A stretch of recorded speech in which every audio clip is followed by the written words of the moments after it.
ষষ্ঠ দৃশ্য। পবিত্র দারু ব্রহ্ম। নারদমুনির প্রবেশ।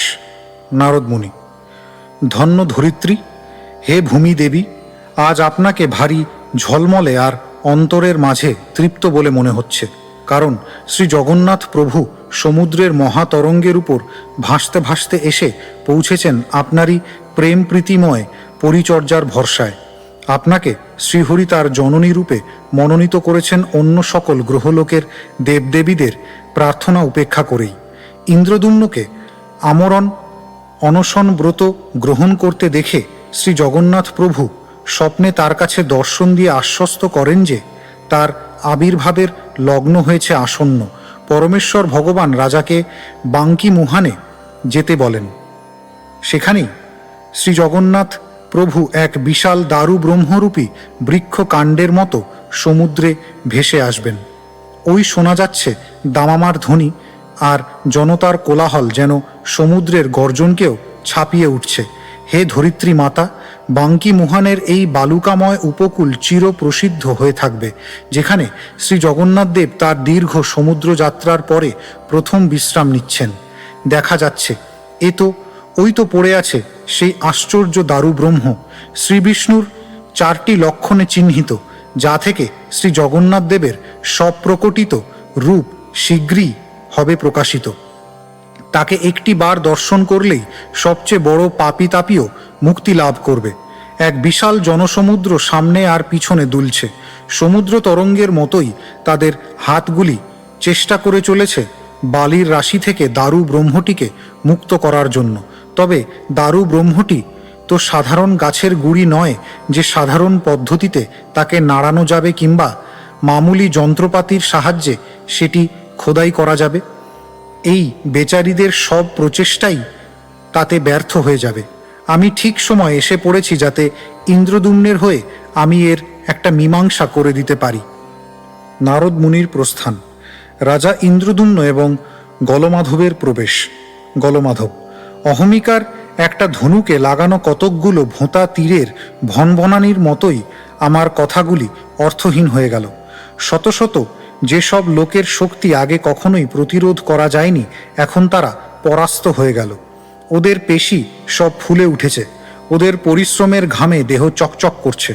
তবু ওই দারু ব্রহ্মটি অনড় হয়ে রয়েছেন, তাকে তুলে আনার সমস্ত চেষ্টা তাদের ব্যর্থ করে দিয়ে আমার সেরা হাতিগুলি ক্ষিপ্ত উন্মত্ত অবস্থায় ওই কাজে গিয়ে শান্তশিষ্ট বশীভূত হয়ে পড়েছে। টানাটানি করে তাদের ক্রোধ হয়ে গেছে নিঃশেষিত। ওই দারু ব্রহ্মটি মহামহিয়ান হিমালয়ের মতোই অটল অবিচল। ইন্দ্রদ্যুম্ন: আপনারা যথাসাধ্য করেছেন। গলমাধব আর আপনার লোক লস্করও দারুণভাবে খেটেছে। স্বয়ং ইন্দ্রদেবও তার অক্ষৌহিণী নিয়ে এলে শ্রী জগন্নাথ প্রভুকে নাড়াতে অক্ষম হতেন। তবে আমি হতাশ হইনি, কারণ পরমেশ্বর ভগবানের একটা আপন অভিলাষ আছে। ভগবানের ইচ্ছার কাছে নতি স্বীকার করতে লজ্জার কিছুই তো নেই। আপনি তো একটা সাধারণ কাঠের গুঁড়ি নিয়ে নাড়াচাড়া করছেন না। এই বৃক্ষটি পরমেশ্বর ভগবানের অপ্রাকৃত চিন্ময় শরীরের একটি কেশাগ্রের মতোই পরম সত্তা বিশিষ্ট এবং স্বয়ং ভগবানের মতোই সর্বশক্তিধর। তিনিই তো অগণিত ব্রহ্মাণ্ডের সৃজন করে দিয়ে মহাশূন্যে সেগুলিকে ভাসমান রেখেছেন এবং অনায়াসেই সেগুলিকে তার একটি মাত্র শ্বাস গ্রহণের মাধ্যমে আপনার মাঝে আত্মসাৎ করে নিচ্ছেন। প্রত্যেকটি ব্রহ্মাণ্ডকে তিনি অনন্ত জীবসত্তায় ভরিয়ে দিয়েছেন, তাদের অন্তরে পরমাত্মা রূপে বিরাজ করে প্রতিপালন করছেন, আর অবশেষে দাবাগ্নির মতোই জড় জগতের সমস্ত কিছুই বিনাশ করে ফেলছেন। এখন এই পরমেশ্বর ভগবান আদি মহাবিষ্ণু, যিনি শিবেরও আরাধ্য, তিনি এক অপ্রাকৃত চিন্ময় দারু ব্রহ্ম রূপে আমাদের সামনে অবতীর্ণ হয়ে বিরাজমান। নিতান্তই বদ্ধ জীবের প্রতি তার করুণা প্রদর্শনের উদ্দেশ্যে তিনি অর্চা বিগ্রহ রূপে বিবিধ উপকরণাদির মাধ্যমে আবির্ভূত হয়ে থাকেন। মাটি, পাথর, মণিরত্নাদি, ধাতু, বিবিধ বিচিত্র বর্ণ, এমনকি মানসপটের মাধ্যমেও। সেই পরম করুণাময় পরমেশ্বর ভগবান, যিনি এখন বৃক্ষকাণ্ডরূপে আগমন করেছেন, কৃপা করে তিনি স্বয়ং আমাদের সামনে প্রকটিত হন। নেপথ্যে বিপুল গর্জন শোনা গেল। গলমাধব: শুনছেন কি হলো? রুদ্ধশ্বাসে বিষ্ণু শর্মার দৌড়িয়ে প্রবেশ। বিষ্ণু শর্মা: মহারাজ, মহারাজ ইন্দ্রদুম্ন, শ্রী জগন্নাথ দেব সচল হয়েছেন। গলমাধব: অসম্ভব। ইন্দ্রদুম্ন উৎফুল্লভাবে: তিনি আমার প্রার্থনা শুনেছেন, বলো আমাদের কি ব্যাপার। বিষ্ণু শর্মা রুদ্ধশ্বাসে: আপনি চলে আসবার পরেও হাজার হাজার লোক ওখানে ছিল। বালির মধ্যে দুরন্ত ক্ষিপ্ত হাতিগুলি যে সমস্ত প্রকাণ্ড গহ্বর সৃষ্টি করেছিল, সেগুলির মাঝে ব্যর্থ মনোরথ হয়ে দাঁড়িয়ে থেকে ক্ষুদ্র ক্ষুদ্র পিঁপড়ের ঝাঁকের মতোই তারা অসহায় হতাশাচ্ছন্ন মনে ধস্তাধস্তি করছিল। ইন্দ্রদুম্ন: তা কি হলো? বিষ্ণু শর্মা: মহারাজ, হঠাৎ ভিড়ের মাঝখান থেকে জোয়ান, তাগড়াই, কাঠখোট্টা আর উস্কো খুস্কো একটা লোক লাফিয়ে বেরিয়ে এলো। তাড়াতাড়ি সে প্রচণ্ড ভারী পবিত্র গুড়িটাকে তার দণ্ডবৎ প্রণাম জানালো, আর তারপর একটা শিশু যেভাবে একটা খেলার লাঠি তুলে নেয়, সেইভাবে গুড়িটা তুলতে লেগে গেল। গলমাধব: কে সে? বিষ্ণু শর্মা উত্তেজিতভাবে: ভিড়ের মধ্যে থেকে সকলে যখন লক্ষ্য করল আপনার সমস্ত সেনাবাহিনীর চেষ্টা নসাৎ করে দিয়ে লোকটার আশ্চর্য কাণ্ড কারখানা, তখন তাকে কাঁধে তুলে নিল তারা বীরের সম্মান দিয়ে। গলমাধব: কিন্তু কি তার নাম? জিজ্ঞেস করনি তাকে? বিষ্ণু শর্মা আনন্দে নাচতে নাচতে তাকে কাঁধে তুলে রেখে সবাই চিৎকার করছিল, বীরভদ্র, বীরভদ্র, শবরদের রাজা। ইন্দ্রদুম্ন: শবরদের রাজা? কি আশ্চর্য! গলমাধব: যে কিনা শুয়োর চড়ায়, একটা সাধারণ শবর এসে আমার সেরা সৈন্যবাহিনীকে নস্যাৎ করে দিল। বিষ্ণু শর্মা: সাধারণকে সে অনেক ছাড়িয়ে গেছে। গলমাধব: আচ্ছা, ও যদি আমার রাজধানীর এতই কাছে থাকে তো এর আগে কেন আমি তার কথা শুনিনি? ইন্দ্রদুম্ন: যেমন পাপিতাপিকে তেমনি ধার্মিকের উপরেও নামযশের ভাগ্য এমন করেই কৃপাদৃষ্টি বর্ষণ করে থাকে। কোনো মানুষের যথার্থ মর্যাদার প্রকৃত লক্ষণ এটা নয়। ধর্মভাব চিনতে হলে আপনাকে অন্তর যাচাই করতে হবে, আর আমার মনে হয় এই শবর সেদিক দিয়ে যথেষ্ট মর্যাদার অধিকারী। গলমাধব: আপনি যেমন বলছেন যেন এই লোকটাকে আগে দেখেছেন। ইন্দ্রদুম্ন: হ্যাঁ, হয়তো গত জন্মে। তা সে যাই হোক, ও এসেছে বলে আমি ভরসা পেলাম। চলুন যাই, যা আমরা অসম্ভব বলে দেখছিলাম তাকে সম্ভব করার জন্য মানুষটিকে অভিনন্দন জানাই। বিষ্ণু শর্মা: আসুন আমার সাথে। সকলের প্রস্থান। ইন্দ্রদুম্ন: আমার বোধ হচ্ছে যেন এই পথ ধরে আমি আগেও চলেছিলাম, অনেক আগে, কোনো এক সুদূর পূর্ব জন্মে। আপনার মতো বন্ধুরা সেখানে ছিলেন, ছিল এমনই প্রার্থনাও, তবে শুধু অন্য এক নাম ছিল সামনে। বিষ্ণু শর্মা: আপনার শরীরটা যদিও সামনের দিকে চলেছে, মনটা কিন্তু আপনাকে পিছুই টানছে। অতীতের পুরনো দিনের স্মৃতিকোঠায় গাঁথা সেই মন। ইন্দ্রদুম্ন: অতীতের পানে এক পা রেখে ভবিষ্যতের দিকে অন্য পা বাড়িয়ে কে জানে বর্তমানের গর্ভে কি পাব? এক দারুণ রহস্য নয় কি এটা? শুধু চিন্তা করুন, কি সাবলীল স্বাচ্ছন্দ্যে বীরভদ্র গাছের গুড়িটাকে তুলে ফেলল। নিশ্চয়ই এর মাঝে দিব্য অভিলাষ কিছু রয়েছে। বিষ্ণু শর্মা: পথের শেষে আমরা এসে গিয়েছি। গলমাধব: ওই যে ভিড় এখনো উল্লাস করছে। বিষ্ণু শর্মা: আর ওই যে দেখুন, সেই তাগড়াই লোকটা, ওই হচ্ছে বীরভদ্র। গলমাধব: খুব একটা ভয়ঙ্কর দেখতে নয়, বেশ মোটাসোটাই বলতে হবে, আর খানিকটা বয়সও হয়েছে। কি বলেন আপনি? বিষ্ণু শর্মা: চেহারা দেখেই কি আপনি সবসময় বিচার করবেন? কি কাজ সে সমাধা করেছে সেটি আপনি দেখছেন না কেন? আর তাছাড়া লোকে বলে মানুষ তার নিজের ভাগ্য বলে, আর আন্তরিক স্নেহ ভালোবাসার মাধ্যমে প্রকৃত সহজ স্বভাবী বন্ধু পেলে বিপদে আপদে সংকটকালেও তাকে ছেড়ে যায় না। ইন্দ্রদুম্ন: দারুণ বলেছেন বিষ্ণু শর্মা, ওকে নিয়ে আসুন। গলমাধব হাঁক দেন, শবরটাকে এখানে ডাকো তো। দুই রক্ষী পরিবৃত হয়ে শবররাজ বীরভদ্রের প্রবেশ এবং রাজা ইন্দ্রদুম্ন ও রাজপুরোহিত বিষ্ণু শর্মার সামনে রাজা গলমাধবকে অভিবাদন। নিশ্চয়ই তোমার নাম বীরভদ্র? বীরভদ্র: হ্যাঁ মহারাজ, তাই। গলমাধব: তোমাকে আমার অভিনন্দন জানাতে হয়। ইনি মহারাজ ইন্দ্রদুম্ন, আর আমি তোমাদের রাজা গলমাধব। বীরভদ্র: আমার কাছে এটা একটা বিরাট সম্মান। মহারাজ ইন্দ্রদ্যুম্ন, খুব ছোট যখন ছিলাম তখন থেকেই আপনার কথা শুনেছি। আশা করি আমি আপনার সেবায় লাগতে পারবো, কারণ তবেই তো আমার পূর্বপুরুষ শবরদের যেসব পাপকর্ম করতে হতো তা থেকে তারা উদ্ধার পাবেন।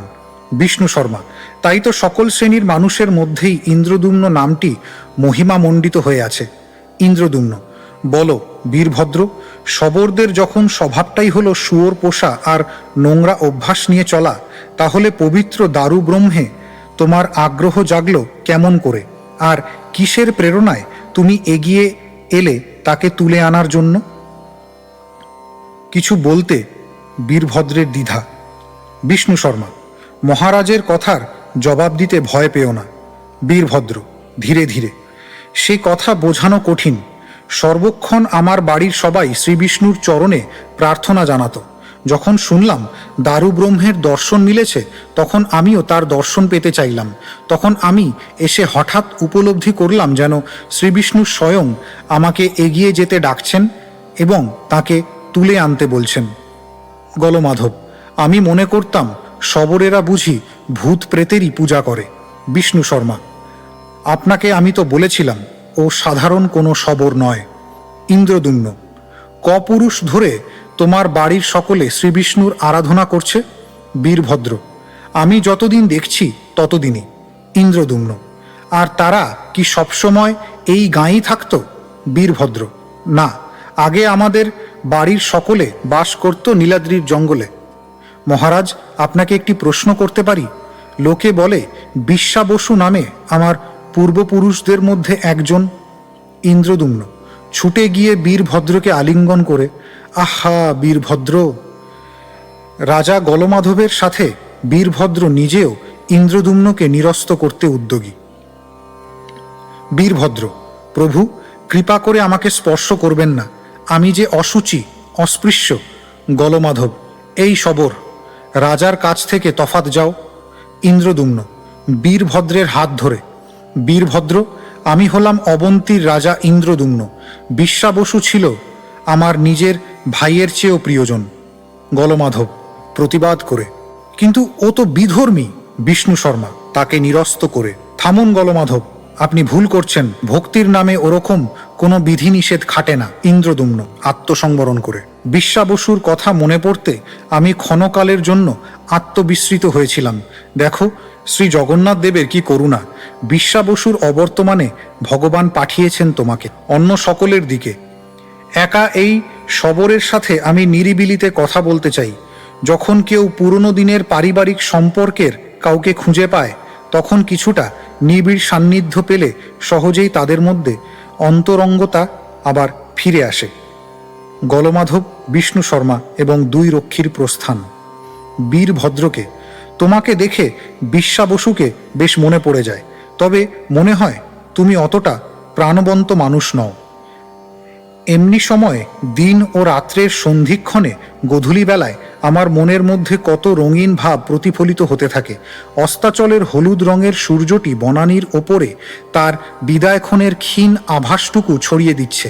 বনের বৃক্ষরাজি মাটিতে তরঙ্গিত বালুকারাশির ওপর তাদের ম্লান ছায়া অনুসরণ করে চলেছে, যেন জলের কিনারায় এগিয়ে যাবার জন্য ক্রমশই তারা আঙুলগুলি মেলে ধরছে।